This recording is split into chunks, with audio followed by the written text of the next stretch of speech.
Hi, everybody. Welcome back to the Christian Capitalist Podcast, where we are in rain soaked Atlanta, Georgia, and hunkering down for Hurricane Helene.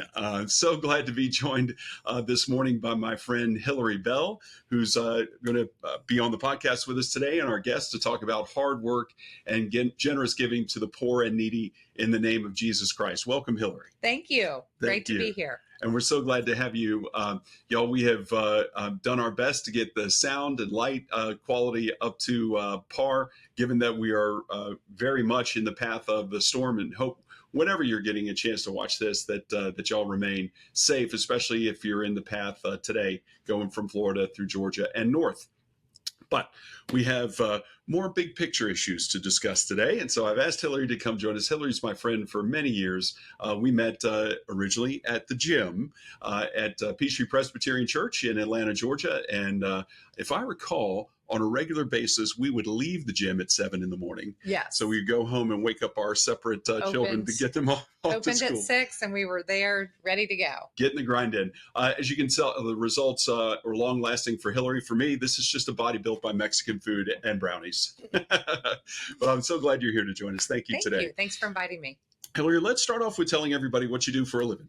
I am a realtor in Atlanta, and I work with Home Real Estate, a boutique company, small company in Atlanta, and have been selling real estate for over 9 years. And what did you do before you sold real estate? Prior to real estate, I was a teacher. I taught in Atlanta public schools until I had children, and then taught preschool for a number of years at 2 different schools, and then went back to teaching when I got divorced and needed to support my family. And so here you are supporting your family. And tell us about your girls. This is a great chance to brag on them. Yes, it's easy to do. I have 3 really great girls. Berkeley's 24 and then just started her first job in nonprofit. She graduated from UGA in May with her master's and is working in nonprofit. And then Emma is a senior at UGA and is going to be in hotel management. And Lily is a sophomore at UGA. So go dogs.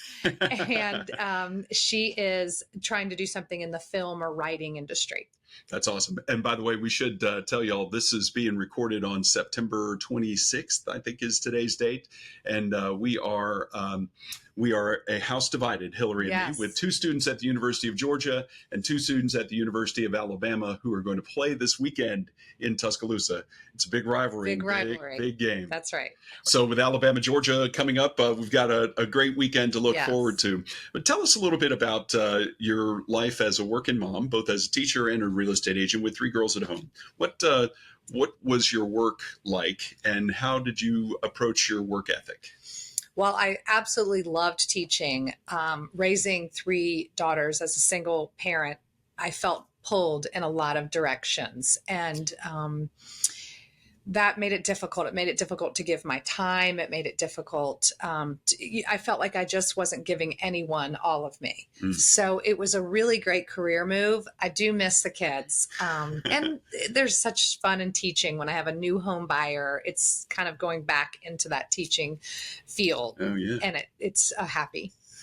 So you mentioned you taught in Atlanta public schools. Correct. So one of the concepts of the Christian capitalist is that when we work hard because we're made in God's image. And we know he worked hard in creating the universe and creating us. But in a public school environment, how did you find that your faith, which is very strong, how did you find that your faith played into your teaching? Well, at the particular school, I was at a phenomenal school, so I had a ton of PTA support, but there were 3 shelters that fed into my elementary school, women's shelters. And so I would get some children that would be way below average, and you knew you weren't going to have them for very long. So it would be my goal just to give as much as I could. I recall one little girl, and we were talking about Christmas trees and stuff. And she said to me that she had never had a Christmas tree. And she asked me for green construction paper. And I said, sure, you can take some home. And she took kind of a thick lot of it. And I said, oh, you're welcome to have it. But is there a reason you're taking that much? And she said, well, I've never had a Christmas tree. But I was thinking, because we had made Christmas trees out of the paper, a smaller version. She said, I thought maybe I could make a Christmas tree. Wow. So I reached out to a group of women who I can count on, in a minute's time, and said, let me get in touch with her mom to make sure it's okay with them, that I'm not offending them. But we showed up within a week with a Christmas tree, wrapped presents for the mom, wrapped presents for the little girl. And just to walk in and have a real Christmas tree, they would be on the go. So I couldn't do a fake Christmas tree that they could then take with them. Right. But just to have I think it was her very first real Christmas tree she'd ever had in her home. It just warmed me probably more than it warmed her. And Wow. I took pictures for my friends that donated, and they said, let's keep this going. Let's do this every year. And so it lasted for a long time. Oh, that's wonderful. Yeah. Giving Christmas trees to folks at the shelter. And finding a family that needed help. Isn't that wonderful? So it was good. And so you managed to bring your faith into the workplace, even though it's a public school and probably not encouraged. Right. And so when you think about that giving, you raise a great point that it made you feel maybe even better than the recipient of the gift. Why do you think that is? Well, I think to your point, you can't talk Christianity in a public school, but Christianity is a message you're giving out. Practice how you preach. Mm-hmm. And so kindness and kind words and all of that you can do that in anywhere, whether you're allowed to talk about God or Jesus Christ, you can still send the message through your actions, which I think is important. And actions speak louder than words. Yes, they do. Yes, they well, do. What a wonderful story that you and your friends were able to shine the light of Christ to those families in that time. Yeah. So how does it look now that you're a real estate agent? I imagine you have clients that are either buying or selling houses from all different walks of life and all different religions, including maybe even some that aren't religious at all. Correct. So what's that look like now? Now, home real estate where I work, they do a giving. So every time you close a house, your commission, you tell them how much you want pulled out. You have to donate some. Wow. And you just tell them how much you're going to donate out of each commission check. And then we have a pot, and we have selected some places that we always help. One is a school. And then we also kind of vote on, we have this coming up. A battered women's shelter, something like that coming up. So we kind of vote on where we want to also buy a table and Mm-hmm. and do stuff to support local charities. Isn't that wonderful? Yeah. And so it's a company policy to be generous in that way. Correct. Wow. And so what about on an individual basis when you're working? One of the concepts of the Christian capitalist is not just that we work because we're made in God's image, but when we glorify God. Do you think that comes into play in helping people buy and sell houses? I think it does. I think that, again, all of your actions come forward in a Christian way, whoever you're working with. So you can talk about, oh gosh, I just totally lost my thought. That's okay. I always thought you were going to go into NCL. So I was like ready for that question. It's coming up next. What was the question? So Ben, we could edit this part out. Yeah. We were talking about glorifying God when you work as a real estate agent, when you're helping people buy and sell houses. A lot of times let's get back into it. A lot of times the process of buying or selling a house can be stressful. Very stressful for people. It's usually their biggest investment. So it is very stressful. And so when you're in that role, you're counseling people and helping them not just with the technical aspects of buying or selling a home, but these life-changing events. In fact, I recall us having talked about widows that have been selling their houses before, or people who have been newly divorced buying something and kind of dealing with the grief process. Yes. So how does that come into play with your faith? Well, honestly, I was a psychology major at Florida State. So between my psychology degree and my teaching degree, they both actually really come into play in real estate. And you're right, whether it's a family getting divorced and there's a lot of more stress, or helping someone downsize. I helped an older couple downsize this spring, and they had lived in this house for 49 years, and they had raised their family there, and it was very emotional for them. So you just have to be there for all aspects, a lot of good listening, and having people that you can give to your clients that help them. I have Dion, he helps me. He gives all the donations to charity. So when I have somebody who's downsizing, like this older couple, he came in and got everything that they couldn't fit, so they didn't have to go to Goodwill or Salvation Army 100 times, and they charge at those places. So he picks up everything left and he takes it to a charity. Isn't that something? And I'm so glad you told that story, because I remember, first of all, Hilary was our outstanding real estate agent when we sold our house 2 years ago, where we had only been 10 years. But it felt like it was such a monumental effort, and dealing with the stress of not knowing where we were going to end up. Yes. And we prayed together about that, and you definitely guided us through that process. But I had forgotten until you talked about old Dion. We had a number of different pieces of furniture that at the time were, let's just say, after two boys that are now in their 20s and our daughter who's 19, they were well worn and they were not making the move with us. We called Dion. Yes. And I remember there was a twin size bed that I had since I was a kid. So it's, call it 50 years. It had been used at various times, stored at various times, but we're loading that up on the truck, Dion and me. And he said, I'm so glad you gave this away, because I know of a little girl that's going to use this, and this is the first time she'll ever have a bed. And that makes you feel so good to pass it forward. Absolutely. Absolutely. And yet another reminder to everyone who's listening to this, that even though we talk about money in many ways in terms of giving, that you also can give of your time, and you can also give of your possessions. That's right. So if you don't, there's no reason to keep it in the attic or keep it stored in a closet or, God forbid, a storage unit, which so many people do. Give it to somebody who will use it, who needs it. It's a way to pay it forward. Exactly. And so what do you think about that notion, Hilary? Let's talk a little bit from work into giving. When you pay it forward like that, and when you give someone that kind of gift, I think that that's a way to love your neighbor. What do you think about that?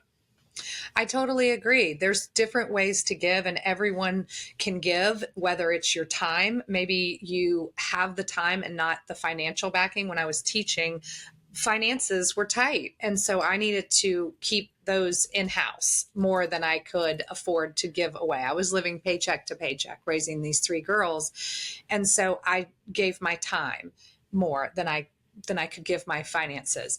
And doing real estate, it's changed a little bit on the other side. Now I don't have total control of my time, because it's when someone wants me to meet them to show a house, or whether it's selling or buying. Mm-hmm. And so it's more, how can I give back financially, because I don't have as much time on my own. Right. And then that a wonderful position to be in, to have the tables turned like that. Yes. Well, let's talk about some of those charitable efforts that you've had over the years. I remember you and I had coffee a few years ago, and you were talking about the National Charity League and the work that you had done through your church with one of your daughters. Can you tell everybody about that? Absolutely. So my youngest, Lily, I didn't know about this organization, National Charity League, NCL, until Lily was of age, and that's sixth grade. You apply, and there's a process, which is unfortunate, because I wish they could take everybody, but there is a process and application and stuff. Oh. But you volunteer from seventh grade through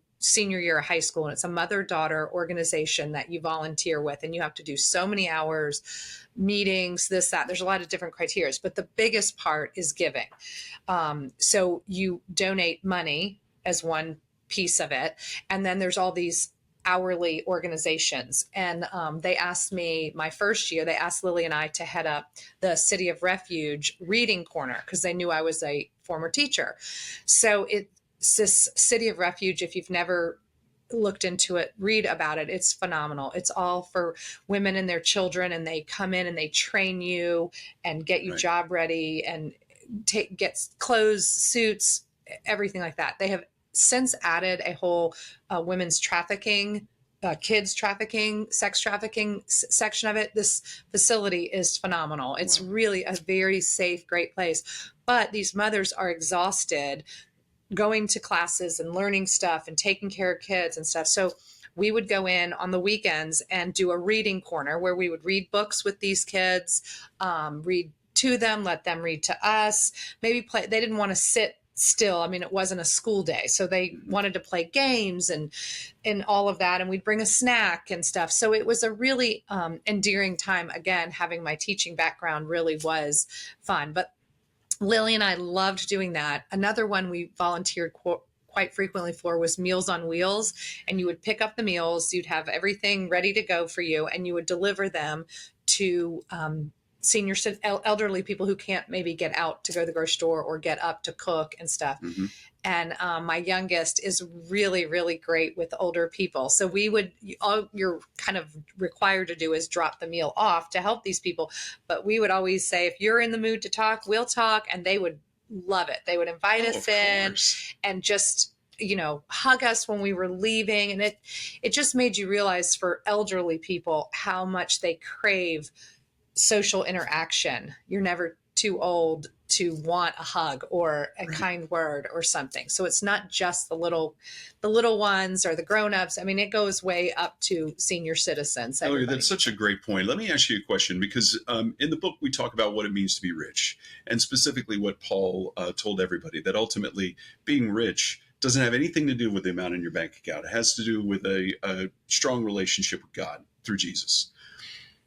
But we don't talk much about what it means to be poor. At the City of Refuge, it sounds like you found folks who may have not had much financial means, but whether it's there or at Meals on Wheels, dealing with people who are lonely is also kind of way to deal with people who are poor. Yes, you're right. I totally agree. Poor doesn't necessarily mean just what you have in your bank account. More money, more problems is what people say. So you have to look, especially at a lot of times when you cross over and you have an interaction with someone who seems a little ugly and they have plenty, and you're like, they have everything? Well, there's something else that's not in them, and everyone has to have that light shining from within. Yeah. And so when you have a chance to deal with somebody who's lonely, even if they have plenty of money, that's another way to help the poor and needy, right? That's right. Yeah, that's great. And so let me ask you then about the Meals on Wheels and the City of Refuge. Those are all through the National Charity League. And then we started in 7th grade and volunteered. I wish I could think of how many hours, maybe 300 hours. Wow. And so the gift of giving back was great. And Lily just loved working. We loved working together, but it gave us an opportunity to go to different places. I think people would volunteer more and they get stuck of, where do I volunteer? Where do I go? How do I go? Mm-hmm. So it was nice to have those opportunities that you could just get on the calendar and kind of pick, we could do this, we could do that. Well, so and because we have a national audience, City of Refuge is here in Atlanta, Georgia, but there are homeless shelters in every major city, and frankly, a lot in smaller towns too. Let me ask you a question along those lines, because I think it's important to emphasize for our audience. You're a single mom. Your daughters your older daughters were already kind of moving on and off to college, but your younger daughter Lily, who's just a peach, as we like to say in Georgia, and you volunteered. What do you think? Speaking now to our members of our audience who are parents, what do you think is important about raising your children to give? I think it's super important, and again, you teach them whether they can give a portion of their allowance or their time. My middle daughter, Emma, was really great in middle school. She wanted to give back. So she decided to look up soup kitchens. And she said, will you take me down at 5:30 a.m. on a Saturday morning to this soup kitchen on Trinity Avenue, which is, if you know Atlanta, it's not the greatest area. And I said, well, is it safe? I mean, can I go? And she said, I don't want you to go. I want this to be something I give back. And I said, okay. Ooh, that's a parenting challenge. Your 7th grader wants to go to a place on Trinity Avenue. So you pray and you say, okay, this is what she wants. And it really spread to her friends. Her friends started hearing about her volunteering on a Saturday morning. So they had to go to bed on Friday night to get up at 5:30 on a Saturday morning. And she ended up getting a gaggle of friends, boys, girls. I said, I'll pick them up in the morning. We might have to leave a little earlier. And they went down, and she did that, I think, until COVID hit. So for a number of years at the soup kitchen on Trinity. Whew. So that was Emma's give back. She also, I had a lot on my plate. So an animal was not part of what was going to be another thing on my plate. And another mouth to feed. And vet bills and this and that. So Emma and my other two daughters said, can we do fur kids? These kids, these cats and dogs, but really kittens and puppies, we ended up having more of, have been, they need shelters, and they can do it for 2 weeks. You can say, and they a lot of times get adopted. But so we did that a little bit, Okay. gave back that way, did the fur kids volunteers. And then my oldest, Berkeley, has given back and decided that that's where she wanted her profession to go. So she got her master's and started doing nonprofit, and she's loving it. And she said the frustrating thing to her was that every time she tells an adult about her, what she wants to do in her career, the first thing they say to her is, well, won't make any money doing that. And she said, it's really disheartening that that is kind of what every adult says to me. And I said, well, you just have to keep going, and that you're getting more than just a paycheck. And isn't that something that your, what now, 23, 24-year-old? She just turned 24. 24-year-old daughter is so much wiser than these old people that she's talking to. I know. That's right. Goodness. That's right. And so what kind of conversations did you have when the girls were younger and all at home about giving? I mean, obviously, it impacted Lily, impacted Emma, and has really set Berkeley on her career path. What kind of conversations did you have about that? Or was it one of those situations like you were talking about earlier when you were teaching, of just leading by example? I think it's that. It's also, I was kind of a stickler for dinner at the dinner table every night, and no phones. And it really leads you to have a lot of great conversations. And when Emma would say, can we adopt a cat, kitten, blah, blah, blah. And then you start going with it and you talk about it. And I think that is really, really great to have some family time where you set aside. I know I sound like a broken record. What everyone says is take that family time and set phones aside, but it's really true. And then it gets you like, well, maybe we should all volunteer here, and maybe we should do this, or I'm going to do this Saturday. The more that they hear you do it, see you do it, it teaches things. So much of being a parent is teaching. Well, and I have to say, I think of you all the time, not just because we're friends, but one of the most important stories in the book and in all the Gospels is when Jesus and his apostles are in the synagogue and they're watching all the people come in their robes and their finery, and they're making contributions to the synagogue. And here comes a widow who has 2 coins that together aren't even worth a penny. And Jesus, who I assume was sitting next to Peter, taps Peter on the shoulder and says, did you see that? She gave more than everybody else because that's all she had. Yes. And I think you're just living proof of that based on what you have just told us today. Being able to contribute, even if you don't have much, to contribute something. Everyone can give. Everyone can give. Exactly. All right. So let's go back to talk a little bit about work, because you and I one day were at the gym, and I had a kind of a, I don't know what's the right way to say it, a daily spiritual practice in those days, because we had a big track around the gym where I could walk 3 laps in Indoor one direction. Track. So you could do cold, raining, didn't matter. Exactly. That's exactly right. And so in January, a few years ago, I was stretching, and Hilary was already up on the Stairmaster, the bike machine. And I said, well, Hilary, I'm going to go walk around the track and do my prayers. I did 3 Our Fathers in one direction and 3 Hail Marys in the other direction. Anything that you would like for me to pray for? Tell everybody what happened after that. I was on that elliptical going. Right. I said, yes. I mean, I try my best to always say, can you pray for so-and-so? I think I asked you to pray for Lily numerous times, or what was going on in someone else's life. But on this particular day, I took it upon myself to be a little selfish. I was like, pray for me that I can get some business, because in my line of work, you just never know. It's very, very hard to plan financially. So I just had not had anything happening. I was showing people stuff and they were like, no, that's not what I'm looking for. And a lot of stuff was listing. And I was like, can you please pray for me today that work will pick up and I will close some houses? And I did. And you did. And what happened? And it worked. Exactly. You were filled with abundance, really from that moment on. Yes, it really is true. My career has grown every year. So thank you for praying for me. You're welcome. Well, and thank you because of the way that you give. And so now that your business has grown, right, the motto we were talking about yesterday, the motto of the Christian Capitalist is the more we make, the more we give. And I love hearing about how at Home Realty, it's kind of baked in the cake. You know, you make a commission, you give a piece of that away. That's right. How is that? How has this abundance changed your thinking about giving it or giving itself? That's an interesting question because now I feel like I'm financially donating more than my time. Lily's in college now, so we're not part of the NCL anymore.